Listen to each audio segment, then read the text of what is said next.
ॐ यं ब्रह्मा वरुणेन्द्ररुद्रमरुतस्तुन्वन्ति दिव्यैस्तवैः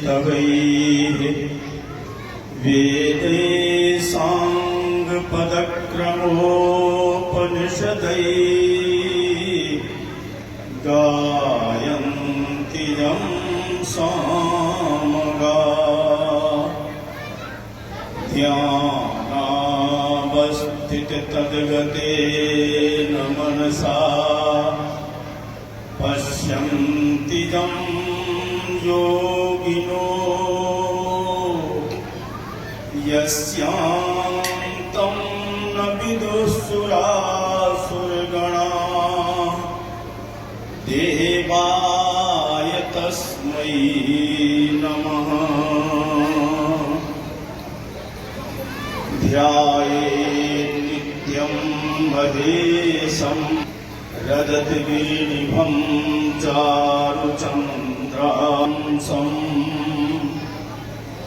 रत्नाकल्पोज्ज्वलाङ्गं परशुमृगवराभीतिहस्तं प्रसन्नं पद्मासीनं समन्तात् स्तुतममरगणैर्व्याघ्रकृत्तिं वसानम् विश्वाद्यं विश्वबीजं निखिलभयहरं पञ्चवक्त्रं त्रिनेत्रम् घण्टाशूलहलानि शङ्खमुसले चक्रं धनुश्रायकम् हस्ताब्जैर्दधतीं अनन्तविलसत् चेतांशुतुल्यप्रभाम्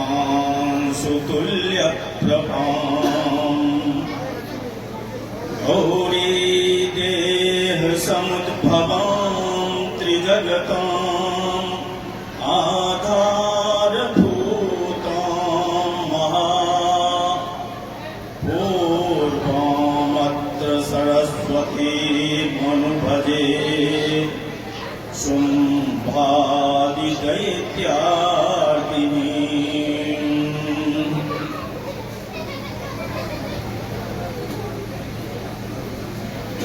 परम सम्माननीय श्री कथावाचक श्री विष्णुचित महाराज जी एवं मंच पर उपस्थित जागृत जितने विद्वान हैं वो विद्वान तथा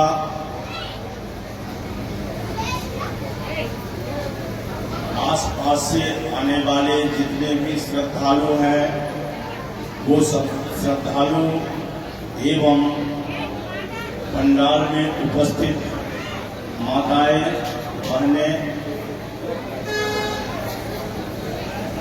भैया सांस्कृतिक की बात क्यों कर रहे हैं आप लोग? बहुत ही परम उत्साह की बात है जो आपके इस शीशगढ़ के पावन भूमि पर ये महायुद्ध यज्ञ का महा आयोजन हुआ है। ये ऐसे तो कोई भी काम जो होता है वो कोई व्यक्ति नहीं करता है, क्योंकि विशेष रूप से यज्ञ के मालिक जो होते हैं वो मात्र नारायण होते हैं। लेकिन हमारे आपके सिर पर वही नारायण जब सवार हो जाते हैं, बैठ जाते हैं, तो उन्हीं की प्रेरणा से इस तरह का महान आयोजन किया जाता है।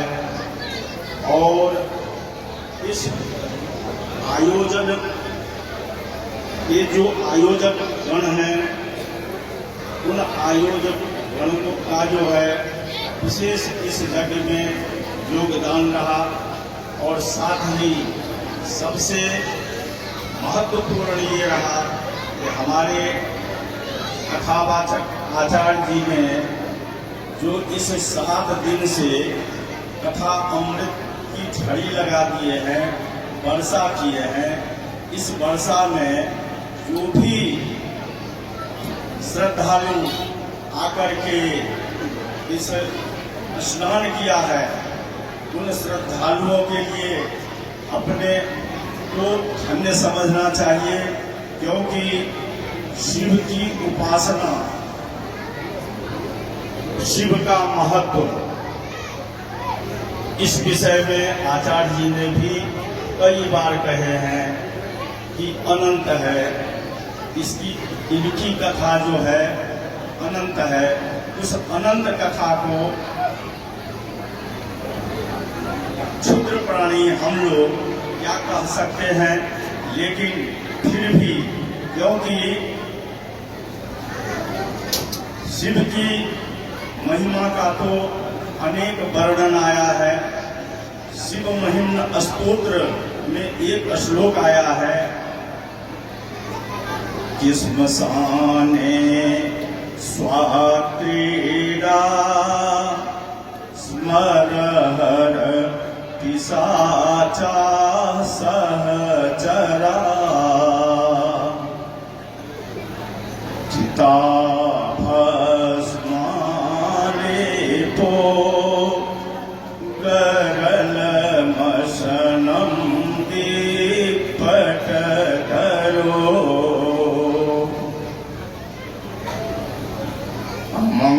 मंगल्यं शीलं तव भवतु नामैवमखिलं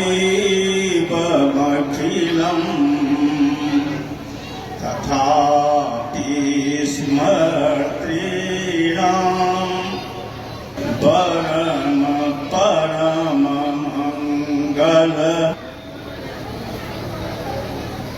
अर्थात भगवान शंकर शिव जो हैं वो श्मशान में वास करने वाले होते हैं।